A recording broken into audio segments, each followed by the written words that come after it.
आत्मा की खोज, अनंत शक्ति, आनंद और शांति, ईश्वरीय भक्ति के लिए जुड़े रहें हमारे चैनल से। आपका अपना चैनल गुरु अशोक तिवारी, लाइक और सब्सक्राइब करना ना भूलें। धन्यवाद। जय माता की, जय परशुराम। श्री गणेशाय नमः। प्रिय बंधुओं, हमारे यहाँ पर 5 महायज्ञ करने का विधान बताया गया है। अब दर्शक बंधु विचार कर रहे होंगे कि भैया एक यज्ञ ही कई दिनों, सप्ताहों में तथा महीनों में समाप्त होता है और यज्ञ करने में तो बहुत सा द्रव्य खर्चा होता है। फिर भला ये 5 महायज्ञ हम प्रतिदिन कैसे संपन्न कर पाएंगे? यह एक बड़ा ही विचारणीय प्रश्न उनके मन में निश्चय ही उठ रहा होगा। तो बंधुओं, यहाँ पर हम जो 5 महायज्ञों का जो जिक्र आप लोगों के सामने कर रहे हैं, ये 5 महायज्ञ थोड़े से ही समय में और थोड़े से ही द्रव्य में संपन्न हो जाते हैं। इनमें कोई ज़्यादा खर्चा नहीं लगता है और ना ही ज़्यादा समय लगता है। थोड़ा सा खर्चा लगता है और थोड़ा सा समय लगता है। बड़े आसानी से ये 5 महायज्ञ आप चाहें तो संपन्न कर सकते हैं। अब यहाँ पर एक और प्रश्न उपस्थित होता है कि ये आखिर 5 महायज्ञ हैं क्या और इन्हें कैसे संपन्न किया जाता है? तो चलो बताए देते हैं इनके संबंध में भी विस्तार के साथ में। इसमें पहला यज्ञ होता है ऋषि यज्ञ, दूसरा यज्ञ होता है ब्रह्म यज्ञ, तीसरा यज्ञ होता है भूत यज्ञ, चौथा यज्ञ होता है मनुष्य यज्ञ और 5वां यज्ञ होता है पितृ यज्ञ। तो अब ये कैसे संपन्न होते हैं, इनके बारे में हम यहाँ पर आप सभी सज्जनों को विस्तार के साथ में बता रहे हैं। जैसा कि हमने पहले आप लोगों को बताया कि पहला यज्ञ होता है ऋषि यज्ञ। अब यह ऋषि यज्ञ क्या है? हमारे पूर्व ऋषियों ने हमारे कल्याण की कामना से अनेक अनेक ग्रंथों की रचना की है। जब ऋषियों ने ग्रंथों की रचना की थी, उस समय उनके मन में यह बड़ा ही पवित्र विचार था कि जिन ग्रंथों की हम रचना कर रहे हैं, भविष्य में होने वाली पीढ़ी इन ग्रंथों को पढ़ेगी, पढ़ाएगी और सुनाएगी तथा इनमें जो कथा अमृत है, जो ज्ञान अमृत है, उस कथा अमृत और ज्ञान अमृत का रसपान करके और इसका जो दिव्य ज्ञान है उसे आत्मसात करके अपने जीवन को मंगलमय बनाएंगी। और धीरे धीरे इन ग्रंथों का पठन पाठन तथा श्रवण करते हुए सभी मनुष्य ईश्वर कृपा प्राप्त करके और मोक्षगामी होंगे। अब ऋषियों के द्वारा रचित इन ग्रंथों को हम मनुष्य शरीर प्राप्त करके यदि हम इनका पठन पाठन श्रवण नहीं करते हैं, यानी ना तो स्वयं पढ़ते हैं, ना दूसरों को पढ़ाते हैं और ना दूसरों को सुनाते हैं, तब क्या होता है कि ऋषियों का कर्जा हमारे ऊपर बना रहता है। और जब ऋषियों का कर्जा रहता है तो हमें मोक्ष प्राप्त नहीं होता है, सुगति प्राप्त नहीं होती है। इसीलिए आप सभी से निवेदन है कि अपने जो धार्मिक ग्रंथ हैं उनको समय समय पर आप स्वयं भी पढ़ें, अपने परिवार के बच्चों को भी पढ़ाएं और दूसरों को भी सुनाएं। हम सभी प्राणी ईश्वर की संतान हैं और ईश्वर यानी भगवान ने हमारे ऊपर तो बड़ी ही कृपा की है भैया, जो कि हम लोगों को मनुष्य बना दिया।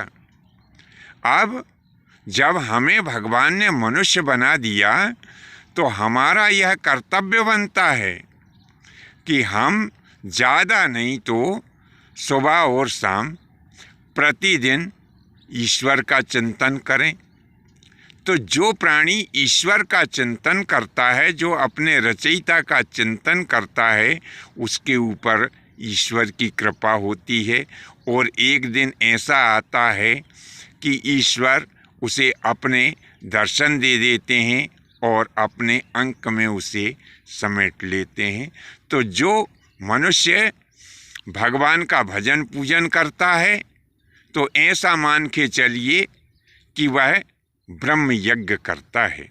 बंधुओं, आपसे हम ऐसा निवेदन करते हैं कि सुबह और शाम अपने बच्चों को साथ में ले कर के जितना भी आपसे बन पड़े उतना आप ईश्वर का नाम लें, अपने गुरु मंत्र का जाप करें। और यदि आपको कुछ भी याद नहीं हो तो जय श्री राम अथवा राधे कृष्णा जो भी आपका इष्ट मंत्र है उसका आप जाप करें। ऐसा करने से आपके ऊपर अवश्य ही ईश्वर की कृपा होगी। अब तीसरा यज्ञ होता है भूत यज्ञ। अब भूत यज्ञ किसको कहते हैं? भूत यज्ञ के नाम से लोगों के मन में भय पैदा हो जाता। अरे राम राम राम राम, भूत यज्ञ। अरे भूत का अर्थ किसी प्रेत से नहीं है, भूत का अर्थ उन प्राणियों से है जो मनुष्यों के अलावा और जो दूसरे प्राणी हैं वे सब भूत की संज्ञा में आते हैं। भगवान ने बड़ी हमारे ऊपर कृपा की है जो हमें मनुष्य बनाया है, और मनुष्य होने के नाते हमारा यह कर्तव्य है कि ईश्वर ने और जो प्राणी बनाए हैं उन सब के लिए हम भोजन की व्यवस्था करें। जैसे गाय है तो उसके लिए चारे की व्यवस्था करें, चींटी है तो उनके लिए चुन की व्यवस्था करें, चिड़िया है तो उनके लिए हम चुग्गा डालें। ये सब हमारे कर्तव्य बन जाते हैं मनुष्यता के नाते।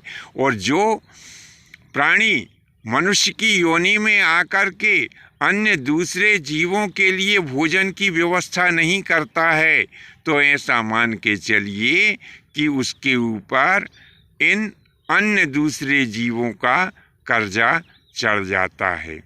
इस कर्जे को उतारने के लिए हमें सभी प्रकार के जीवों को भोजन पहुंचाना चाहिए।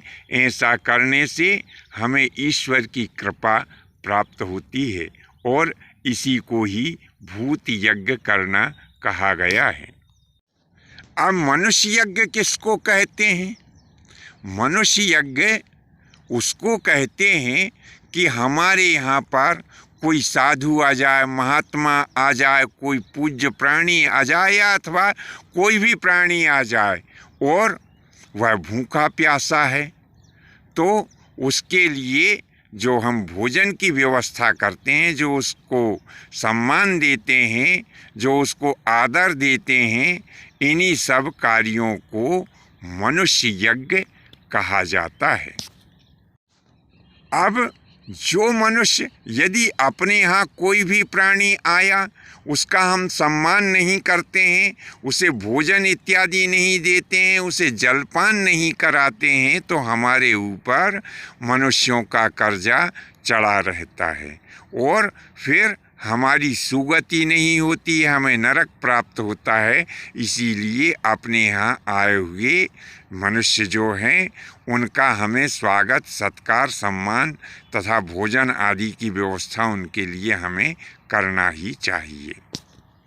अब पितृयज्ञ किसको कहते हैं? तो बंधुओं, जो ऐश्वर्य हमें प्राप्त हुआ, जो संपत्ति हमें प्राप्त हुई है, यह संपत्ति हमें अपने पूर्वजों के तप और उनकी कृपा से प्राप्त हुई है। इसीलिए हमारा कर्तव्य बनता है कि हम प्रतिदिन अपने पितरों के लिए पूजन करें, उनके नाम से तर्पण करें, जलांजलि दें। ऐसा करने से हमारे पितृ हमारे ऊपर प्रसन्न होकर के नाना प्रकार का आशीर्वाद देते हैं। जो मनुष्य प्रतिदिन अपने पितृ के लिए तर्पण करता है, उनका पूजन करता है, तो उसके ऊपर उसके पितृ प्रसन्न होते हैं। पितरों की पूजन करने से प्राणी को नाना प्रकार के सुख और ऐश्वर्य प्राप्त होते हैं। बंधुओं, यह जानकारी आपको कैसी लगी नीचे कमेंट्स बॉक्स में अवश्य लिखें। आज के लिए बस इतना ही। शेष फिर कभी नए विषय के साथ में आपकी सेवा में उपस्थित होंगे। आज्ञा दीजिए। धन्यवाद। जय माता की, जय परशुराम जी की।